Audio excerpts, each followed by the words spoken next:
Court का वक्त बेशक कीमती है, लेकिन उससे भी कहीं ज्यादा कीमती है एक बेकसूर इंसान की जिंदगी। मैं साबित कर दूंगा। मेरा कहा मानो और जो मैंने कहा है वो करो। Order order. फैसला सुनाने से पहले अदालत 2 घंटे के लिए स्थगित की जाती है। That's all.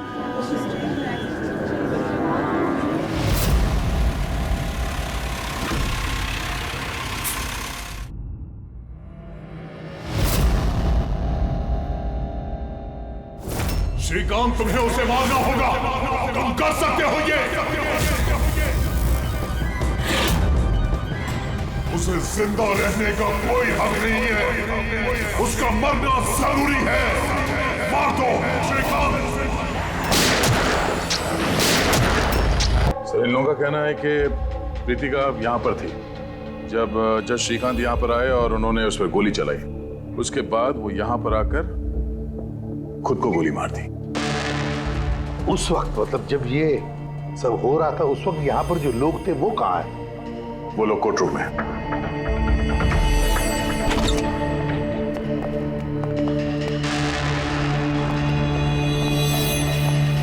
जरा डिटेल में बताइए क्या हुआ यहाँ पर।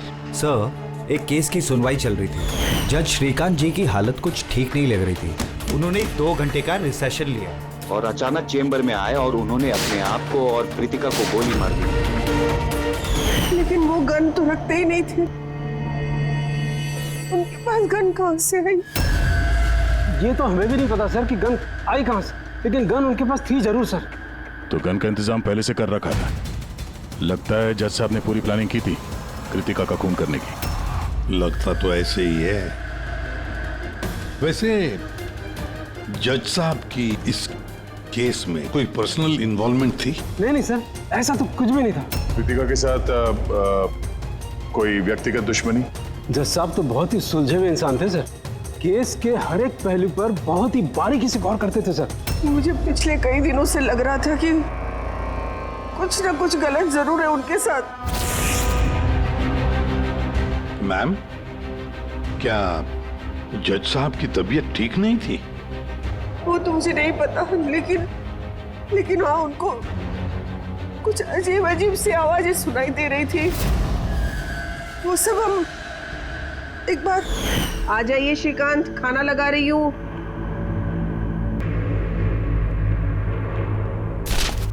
इन पड़ोसियों की जुबान पे लगा भी नहीं, जब देखो अनाप शनाप बकते रहते हैं। अरे क्या हुआ श्रीकांत, इतना क्यों चिढ़ रहे हो? पहले जाके इन पड़ोसियों का मुंह बंद करो, नहीं सुननी मुझे उनकी बकवास। कैसी बातें कर रहे हो श्रीकांत? पड़ोसी थे बेचारे, पिछले 1 महीने से लंदन गए हुए, और उनकी आवाज यहाँ तक कैसे आ सकती है? कुछ भी बात कर रहे हो आप श्रीकांत। कौशल, पता नहीं श्रीकांत को क्या हो गया है, कुछ अजीब सा बिहेव कर रहे हैं। और पता है तुम्हें, उसे पड़ोसियों की आवाज सुनाई दे रही है, जबकि वो घर बंद है, वहां पे कोई नहीं है। किसे बता रही हो सब? किसे बता रही हो? और तुम क्या समझती हो? तुमसे झूठ बोल रहा हूं मैं? पूरा बात ऐसे, नाटक बंद करो। बताओ, तुम लोगों ने इस घर में क्या छुपा रखा है? बताओ मुझे, बताओ। मैं सब जानता हूं, सब जानता हूं मैं। तुम मुझे पागल बनाने की कोशिश कर रही हो ना? हैं? श्रीकांत, ये तुम्हें क्या हो गया है? हाँ, अपनी हालत देखो क्या बना के रखी है। पर यहाँ पे कोई नहीं है, किसकी आवाज सुनाई दे रही है तुम्हें? सुनाई दे रही है मुझे, उनकी आवाजें सुनाई दे रही। यही है, यही है। लेकिन मैं किसी की नहीं सुनूंगा, किसी की नहीं सुनूंगा। कहीं उन्हें कोई दिमागी बीमारी तो नहीं थी? नहीं सर, 15 अप्रैल तक तो ठीक थे, लेकिन हम रेड कैंडी हॉस्पिटल गए थे ना, उसके बाद ये सब कुछ होने लगा था उनके साथ। Red candy hospital? जी सर, इस हॉस्पिटल में चल के पता करते हैं कैसा क्या हुआ था वहां पे कि ये जज साहब अचानक ऐसा बर्ताव करने लगे।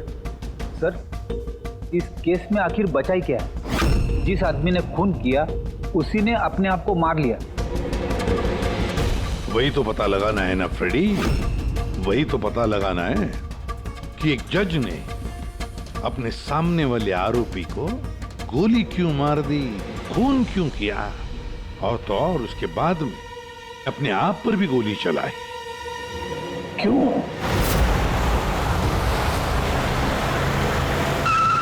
सर, हॉस्पिटल अथॉरिटी ने बताया कि जज श्रीकांत यहाँ पे साइकेट्रिक ट्रीटमेंट के लिए नहीं बल्कि डेंटिस्ट से मिलने के लिए आए थे। कौन है डेंटिस्ट? कौन है? Sir, doctor Raman.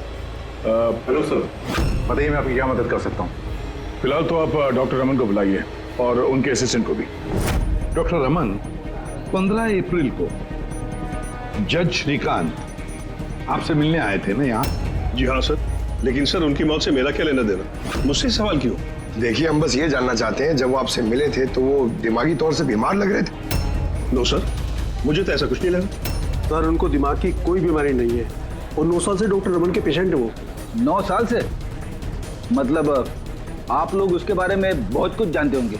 बहुत कुछ नहीं सर, सब कुछ।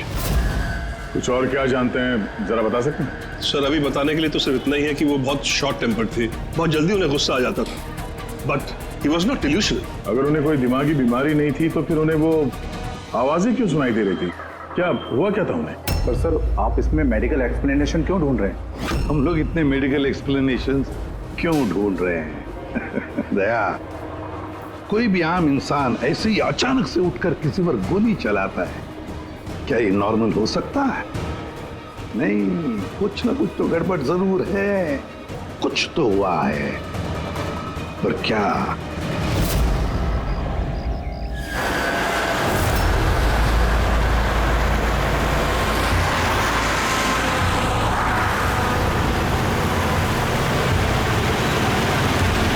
वीरेन, तुम बेकार की चिंता करते हो। धनंजय की सिक्योरिटी टीम हमारे साथ है, हम सुरक्षित पहुंच जाएंगे।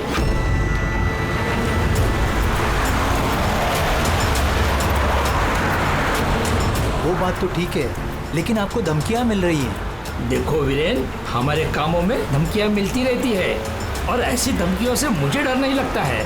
देखो, डर तो मुझे भी नहीं लग रहा, क्योंकि मुझे धनंजय और उसकी टीम पे पूरा भरोसा है।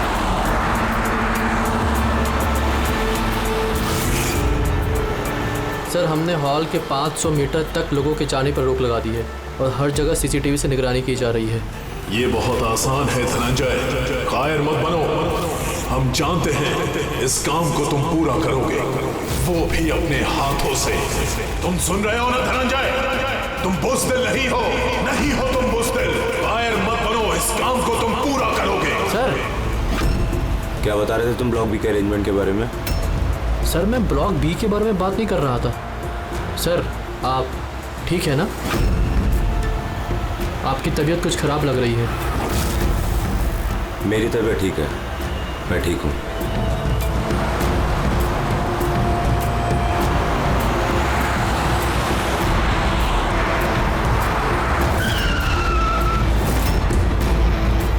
धनंजय, तुम्हें उसे मारना होगा। खत्म कर दो उसे। मार दो धनंजय, मार दो। गाड़ी रोको।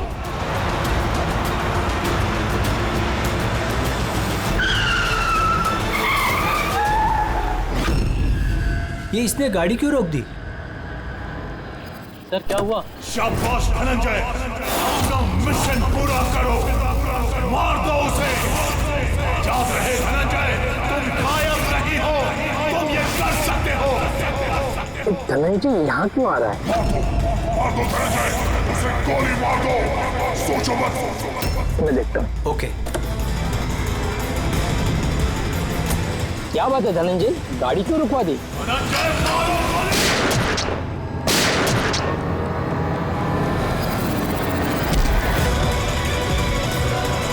ओह माय गॉड! संजय जी, आपको क्या हो गया? धनंजय, ये क्या कर दिया तुमने?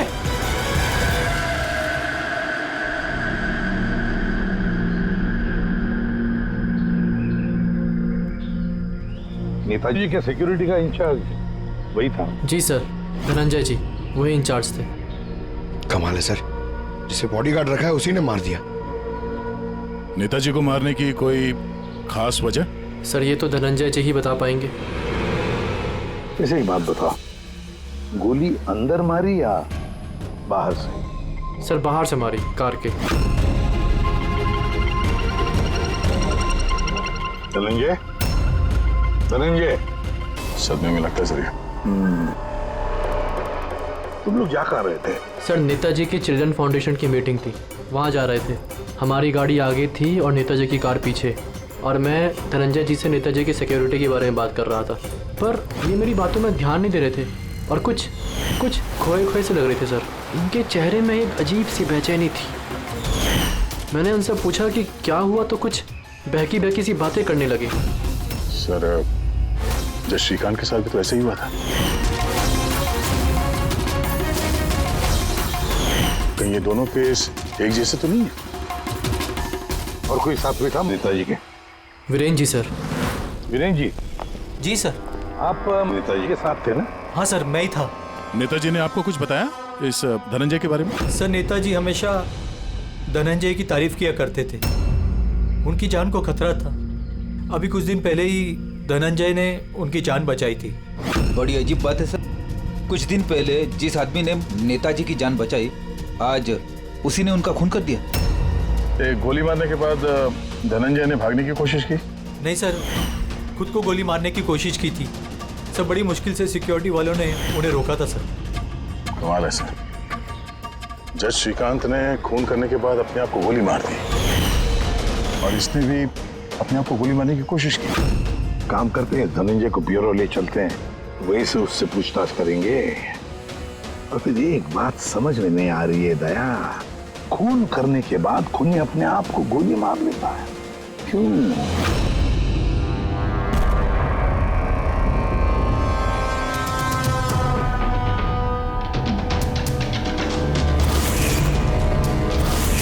बस डॉक्टर बीना ये क्रिमिनल साइकोलॉजी में रिसर्च कर रही है। हाँ, इन्हीं दोनों केस के बारे में बता दिया? Yes boss.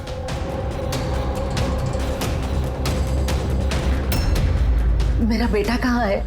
मुझे उससे मिलना है। श्री नेताजी के सिक्योरिटी इंचार्ज धनंजय की माँ। उसे यहाँ क्यों लाए हो? देखिए, आपके बेटे ने नेताजी का खून किया है। जी नहीं, मेरा बेटा किसी की हत्या नहीं कर सकता। वो तो खुद बीमार है, उसकी दिमागी हालत ठीक नहीं है। क्या बीमारी है आपके बेटे को? पिछले कुछ दिनों से उसे कुछ आवाजें सुनाई देती है।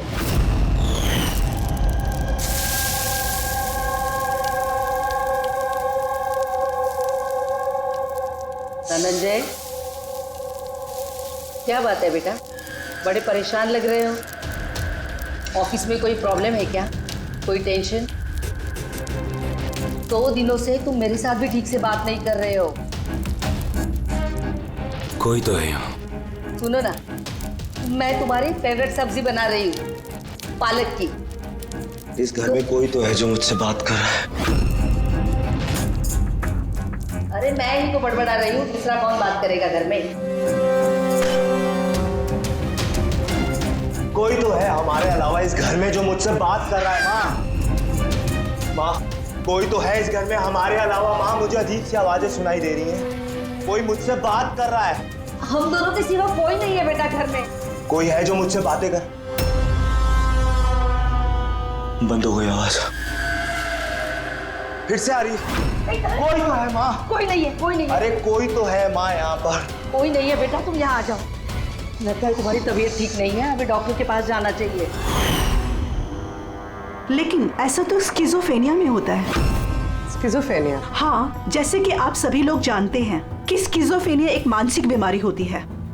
ऐसे में पेशेंट को बहुत सारी आवाजें सुनाई देती हैं, लोग ना होने के बावजूद भी दिखाई देते हैं, और पेशेंट अपने आप को मारने की कोशिश भी करता है। क्या आप मुझे बताएंगे कि इन दोनों पेशेंट की उम्र क्या थी? श्रीकांत जी की उम्र 50 साल और धनंजय 42 साल का।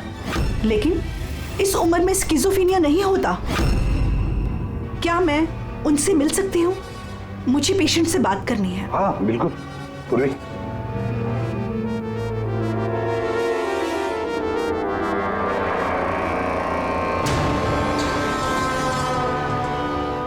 धनंजय, तुमने संजीत को क्यों मारा?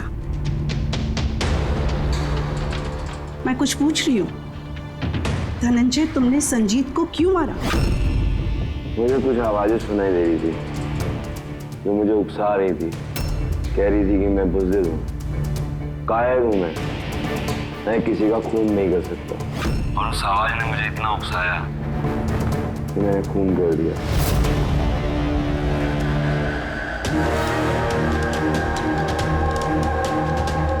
और ये तुम्हारा गाल? ये गाल क्यों सूजा हुआ है? मेरे दांत में इन्फेक्शन है।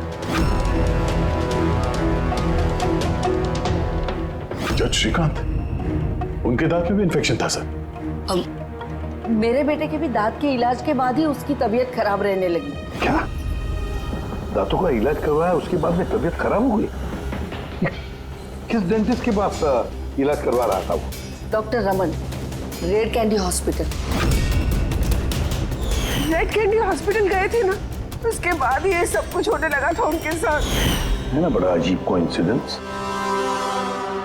धनंजय और श्रीकांत दोनों का भी दांत का प्रॉब्लम, दोनों का डेंटिस्ट भी एक, और ट्रीटमेंट के बाद दोनों की तबीयत भी बिगड़ जाती है। ये कैसा कोइंसिडेंस? गड़बड़ है, बहुत बड़ी गड़बड़ है। इस धनंजय और जज श्रीकांत के दांतों का एक्सरे निकलवाओ, पता तो चले सारा चक्कर है क्या।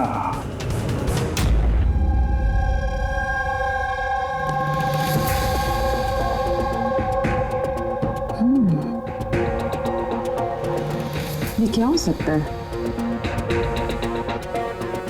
सर, ये देखिए। क्या? ये मार्क्स। हाँ यार, दांतों में ये क्या है? फॉरेन ऑब्जेक्ट जैसा। एग्जैक्टली, ऊपर से दोनों आदमियों के दांतों में।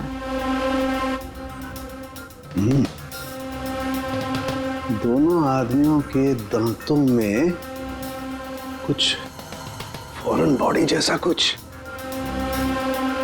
क्या हो सकता? तारिका, एक काम करो, एसीपी साहब को फोन कर दो, उन्हें बोल दो कि केस की जड़ मिल गई है।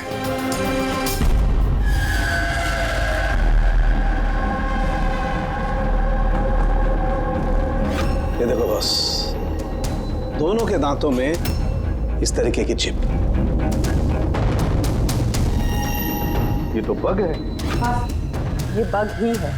सर, ये तो जासूसी में इस्तेमाल होने वाला ट्रांसमीटर जैसा कुछ है। बॉस, इसके जरिए ही श्रीकांत और धनंजय को वो आवाजें सुनाई देती थी। तो ये चिप ट्रिगर का काम कर रही थी। इसी के जरिए वो उकसाने वाली आवाजें उनके कानों तक पहुंच रही थी और वो लोग किसी की जान तक लेने को मजबूर हो गए। मुझे तो लगता है ये काम डॉक्टर रमन का ही है। उन्होंने ही दांतों की ट्रीटमेंट की थी। पूछताछ करनी पड़ेगी डॉक्टर रमन से, और एक एक्सपर्ट को भी बुलाओ। ट्रांसमीटर के बारे में पूरी जानकारी लेते हैं उससे। डॉक्टर रमन, दांत में ट्रांसमीटर लगाने का काम कब से शुरू कर दिया आपने?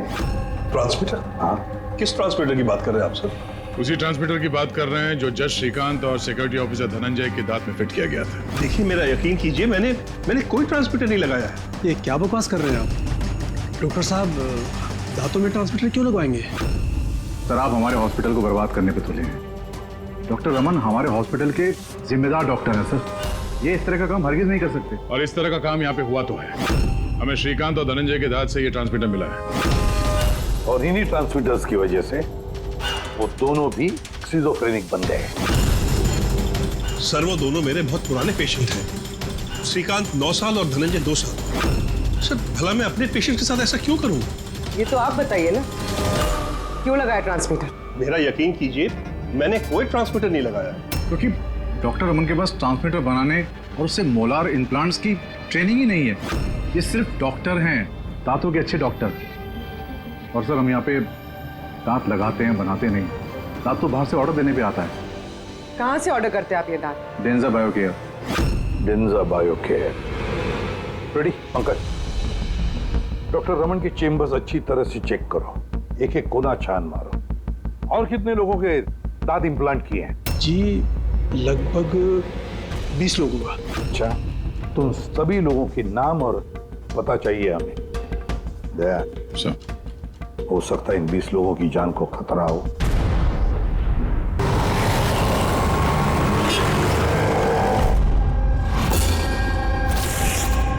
कुछ समझ में आ रहा है? हाँ सर, कुछ कुछ समझ में आ रहा है। यही कि ये ट्रांसमीटर जितना छोटा है उतना ही पावरफुल है। कितनी रेंज है इसकी? सर इसकी रेंज यही कोई 15 से 20 मीटर है। यानी अगर इस ट्रांसमीटर से किसी को कम्युनिकेट करना है तो उसे 15 से 20 मीटर के दायरे में रहना होगा। इसकी फ्रीक्वेंसी हम लोग ट्रैक कर सकते हैं? बिल्कुल ट्रैक कर सकते हैं, लेकिन उसके लिए हमें पहले ये जानना होगा कि ये ट्रांसमीटर कितने हर्ट्ज पे काम करता है। तो मैं पता लगाओ कितने हर्ट्ज पे काम करता है ये, क्योंकि फ्रीक्वेंसी हमारे लिए बहुत जरूरी है। जहाँ पर ये फ्रीक्वेंसी एक्टिव होगी वहीं पर हमारा खोज ही होगा। ठीक है सर, आप थोड़ा सा वक्त दे दीजिए, मैं जल्दी पता लगाने की कोशिश करता हूँ। ठीक है। ये कहानी आके रुक जाती डॉक्टर रमन के नाम पर। सारा का सारा शब्द डॉक्टर रमन पे ही है। लेकिन सर वो अपने पुराने पेशेंट का खून क्यों करेगा?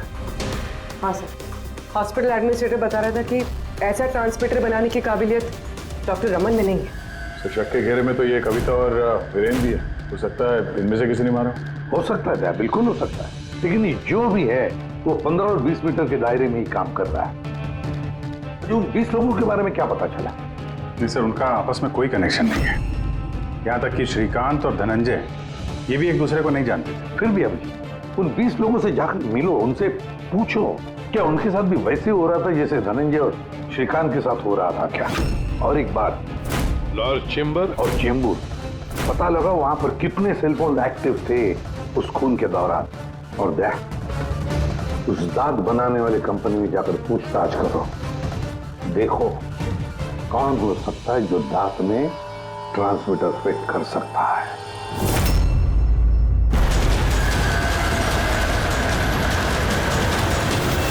विनय आपका ही नाम है? जी हाँ, मेरा ही नाम है। सॉरी मैंने आपको पहचाना नहीं। हम सीआईडी से। सर मुझसे कोई गलती हुई क्या? नहीं, अब गलती नहीं हुई है। एक्चुअली एक केस के सिलसिले में हम कुछ पूछताछ करने आए हैं। आपके दांतों में कुछ प्रॉब्लम थी ना? हाँ, ये इलाज कहाँ कराया था आपने? रेड किडी हॉस्पिटल। इलाज के बाद से कोई कुछ तकलीफ हुई है? I mean, कुछ अजीब अजीब आवाजें सुनाई देती हों या जैसे कोई ऑर्डर दे रहा है कुछ करने के लिए? नहीं ऐसा तो कुछ नहीं हुआ, लेकिन एक दो बार दर्द हुआ था। वो तो नॉर्मल है, दांत लगवाएंगे तो थोड़ा बहुत दर्द तो होगा ही। ठीक है, अगर ऐसी कोई तकलीफ हो तो फौरन हमें बताइएगा। और हाँ, किसी अनजान आदमी के बहकावे में नहीं आना है और किसी के बुलाने पे किसी अनजान जगह नहीं जाना है। ओके जी, ध्यान रखिएगा। जी सर। डॉक्टर रमन बहुत अच्छे हैं। दांत लगाने के बाद से मुझे जरा सी भी तकलीफ नहीं है। आपको कोई आवाजें सुनाई दे रही? क्या मतलब है इसका? नहीं, जिन जिन लोगों को भी डॉक्टर रमन ने दांत लगाए हैं उनमें से कुछ लोगों को अजीब सी आवाजें सुनाई दे रही हैं। नहीं, मेरे साथ तो ऐसा कुछ भी नहीं हुआ है। अच्छा, अगर ऐसा कुछ भी हो आपके साथ तो आप हमें प्लीज इन्फॉर्म करिएगा। या श्योर। आप लोग यहाँ पे दांत बनाते हो या मिनिएचर ट्रांसमीटर? क्या मतलब सर? मतलब ये कि यहाँ पे दांतों में ट्रांसमीटर फिट किए जाते हैं, खून करने की साजिश रची जाती है यहाँ पे। नहीं सर, आप लोगों को गलतफहमी हो गई है। हम इस तरह के इलीगल काम नहीं करते हैं। इलीगल काम हुआ है यहाँ पे। ये देखिए, रेड कैंडी हॉस्पिटल में आप लोगों ने दांत भेजे थे ना? जी हाँ मैडम। उसके अंदर ट्रांसमीटर फिट किए गए थे। जज श्रीकांत और सिक्योरिटी ऑफिसर धनंजय, उनके दांत यहीं पे बने थे ना? एक मिनट सर, मैं चेक करता हूँ।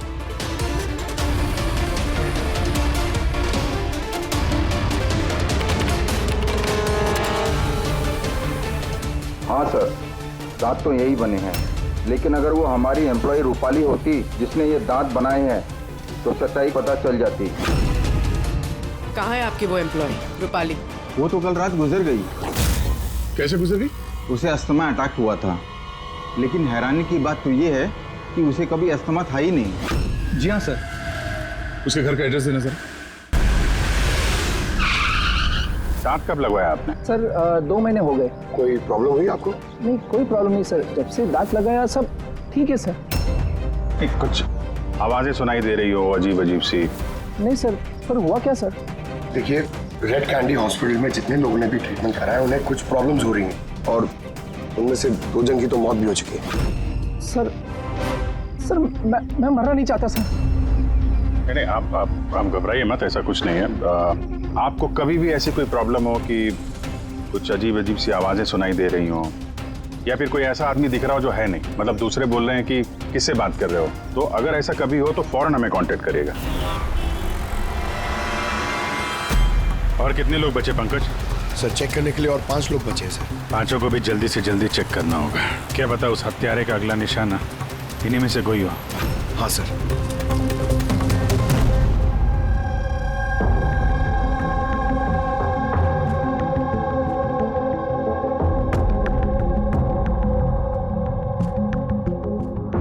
हाँ भाई, पता चला कि नहीं कुछ?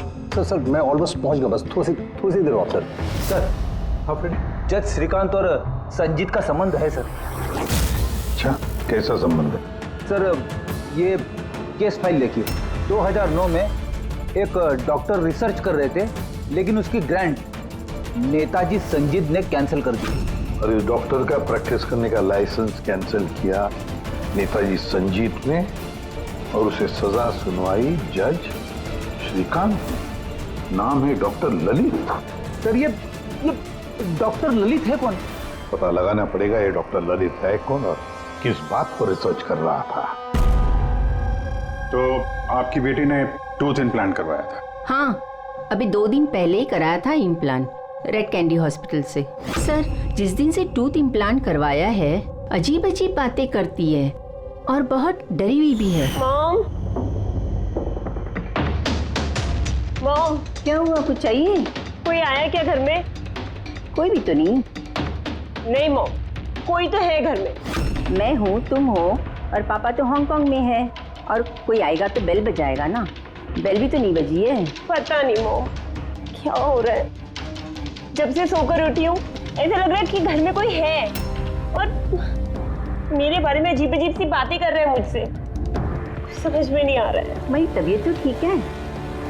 कोई सपना देखा क्या? नहीं मॉम, कोई सपना नहीं देखा। लगता है मेरे कान बज रहे हैं। मॉम प्लीज एक काम करो, मुझे एक कप चाय दे दो मेरे रूम में, मेरा सर घूम रहा है। तो अभी जिया कहाँ है? उसे मैंने साइकियाट्रिस्ट के पास भेजा है, बैंड्रा। देखिए आप उस साइकियाट्रिस्ट का एड्रेस दीजिए, हमारा अभी उससे मिलना बहुत जरूरी है। नंबर लेना। जिया, आज तुम्हें वो काम खत्म करना है। तुम्हें उसे किसी भी हालत में मारना है। जिंदा मत छोड़ना उसे, मार दो उसे। आज उसका अंत होना ही चाहिए।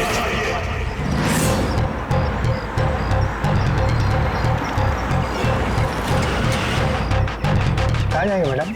जेके मार्केट। उसे कहो तुम्हें जेके मार्केट जाना है। मैंने कहा मैडम कहाँ जाएंगे? जेके मार्केट। जी बैठिए।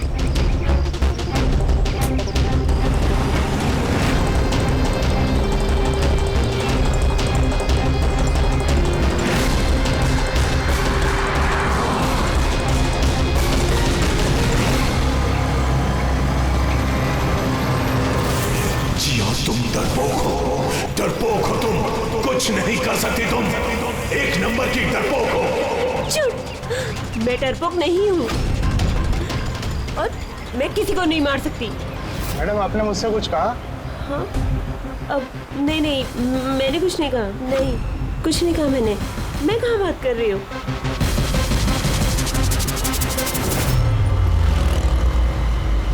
जिया, तुम्हें उसे मारना होगा। तुम उसे जिंदा नहीं छोड़ सकती, तुम्हें उसे मारना होगा जिया, मारना होगा तुम्हें। नहीं, मैं किसी का खून नहीं करूंगी, किसी का भी नहीं। अरे भैया, गाड़ी क्यों रोक दी? मैडम गाड़ी आगे नहीं जाएगी। क्यों नहीं जाएगी? मैंने कहा ना मैडम, गाड़ी आगे नहीं जाएगी। अगर ले जाना ही नहीं था तो बैठाया क्यों? मैडम आप उतरती है या मैं गाड़ी से उतर जाऊं?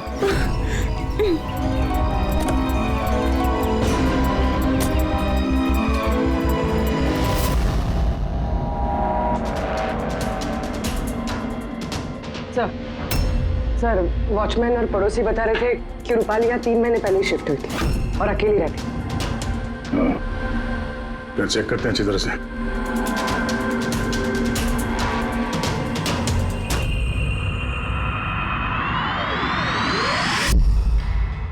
ये क्या है?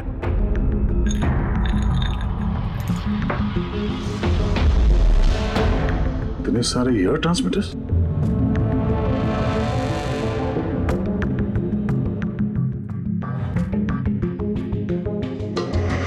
ये डॉक्टर रमन की पेशेंट्स की पूरी डिटेल्स भी है इसमें।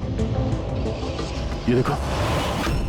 सर ये जिया तो वही है जिसके बारे में अभिजीत सर ने हमें बताया था। सर ये रूपाली, ये कहीं किसी की कठपुतली तो नहीं थे? हो सकता है, शायद खूनी को पता चल गया होगा कि हम लोग रूपाली तक पहुंच जाएंगे, इसलिए मार दिया उसे।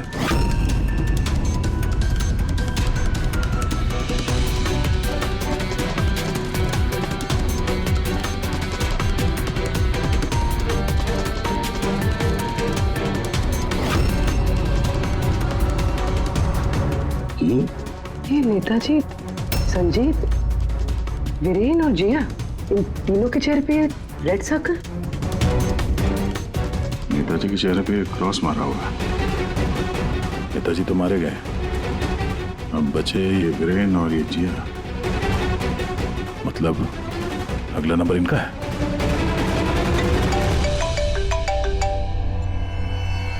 हाँ जी, ये जिया साइकेट्रिस्ट से मिलने के लिए गई थी, लेकिन वहां पहुंची ही नहीं है। अच्छा, हमें यहाँ रूपाली के घर में एक तस्वीर मिली है जिसमें नेताजी, संजीत, वीरेन और जिया है। ये नेताजी के चेहरे पे तो क्रॉस मारा हुआ है, पर इन दोनों के चेहरे पे लाल पेन से सर्कल बना हुआ है। कहीं ऐसा तो नहीं कि ये जिया वीरेन को मारने के लिए गई है? एक काम करो, तुम वीरेन को अलर्ट करो, पता करो वो कहाँ है। तब तक मैं जिया की लोकेशन ट्रैक करता हूँ और हम लोग मिलते हैं। ओके? या चलिए, सर वीरेन को फोन लगाना।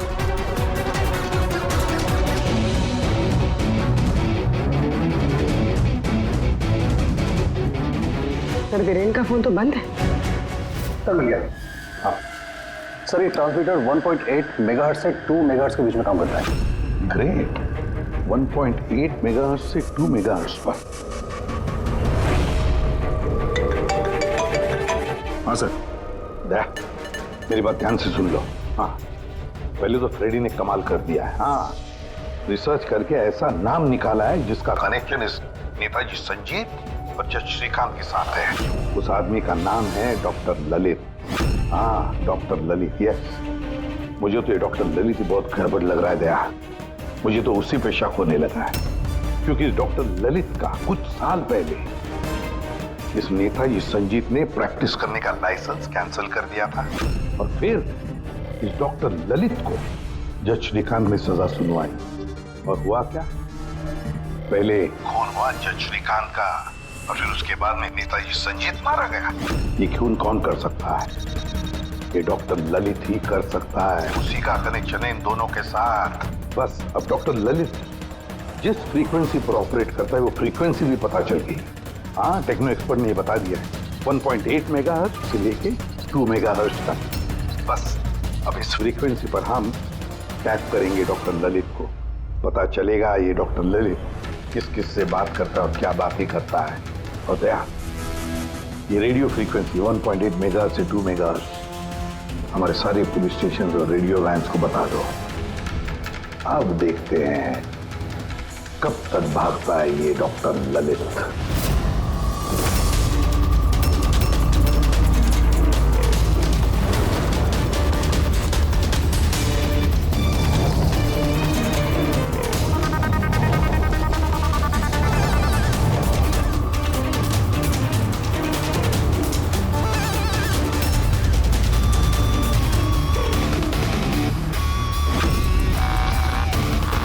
इस फ्रीक्वेंसी पे कोई हरकत नजर नहीं आ रही। जब भी बोलेगा पकड़ा जाएगा। पूरी मुंबई इस फ्रीक्वेंसी को हर 5 किलोमीटर में ट्रैक कर रही है। अगर जिया वीरेन को मारने निकली है तो वो खूनी 1.8 या 2 पे जरूर आएगा।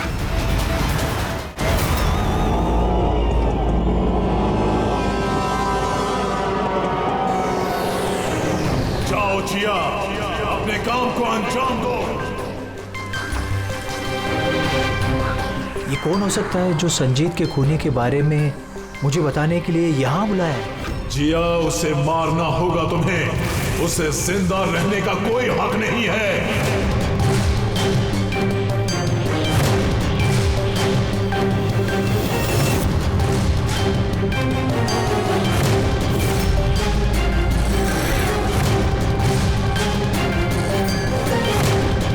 ज्यादा सोचो मत, मार दो जिया, उसे मार दो। उसे जिंदा रहने का कोई हक नहीं है। उसकी तरफ देखो, पहचानो उसे, वो तुम्हारे सामने है। Kill him। उसे जिंदा रहने का कोई हक नहीं। उसी की आवाज है, फ्रीक्वेंसी लोकेट करो। देखो, अपनी बैग से गन निकालो।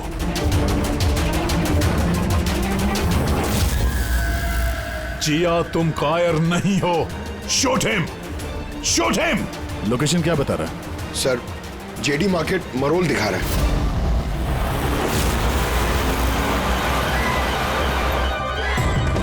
कम ऑन जिया, मारो, मारो उसे। सर ये क्या हो रहा है? ये मुझे क्यों मारना चाहती थी? किसी ने मुझे फोन करके बुलाया कि संजीत की खूनी के बारे में बताने वाली थी। घबराइए नहीं, ये सब एक प्लान था। आप अभी सेफ है, आप जा सकते हैं। Okay sir, thank you. तो खूनी यहीं कहीं होगा, भीड़ में मिक्सअप हो गया है। सिग्नल यहीं है, देखते हैं।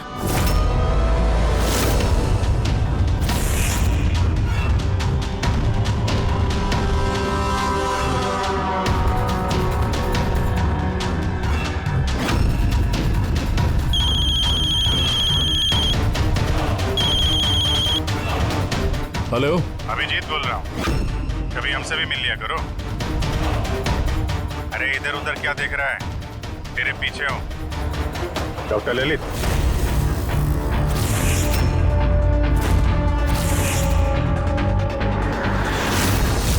हॉस्पिटल के एडमिनिस्ट्रेटर पवन। मुजरिम चाहे कितने भी नाम बदल ले, चाहे कितने भी भेष बदल ले, एक ना एक दिन शिकंजे में फंस ही जाता है। क्यों? चलो।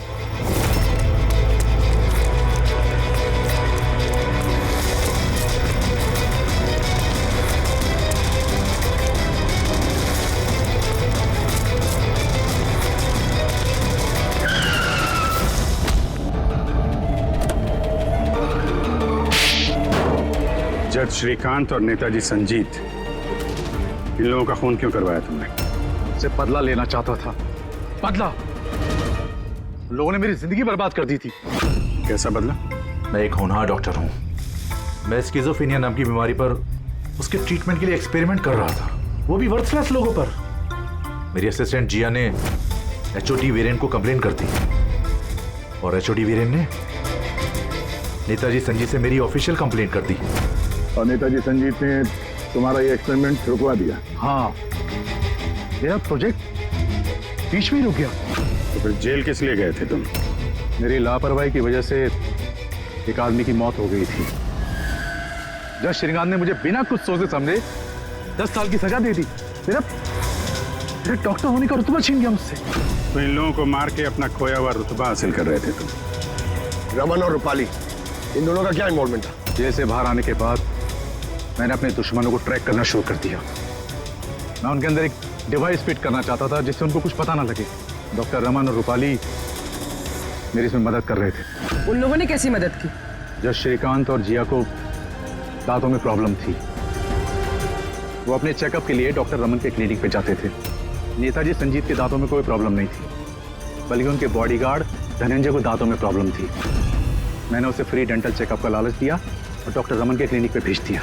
डॉक्टर रमन ने उन्हें नया दांत लगाने की सलाह दी और मेरे कहने पे रूपाली ने उनके दांतों में डिवाइस फिट कर दिया। और रूपाली ये सब करने के लिए मान गई? हाँ,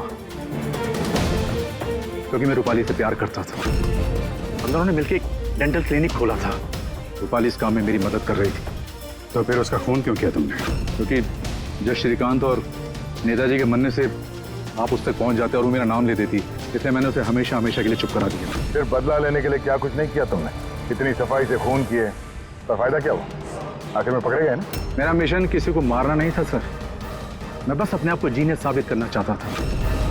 मैं चलते फिरते इंसानों को हथियार बना सकता था। अगर यही दिमाग किसी अच्छे काम में लगाते तो आज मुजरिम नहीं बनते और जिंदगी भर जेल की सलाखों के पीछे सड़ते नहीं।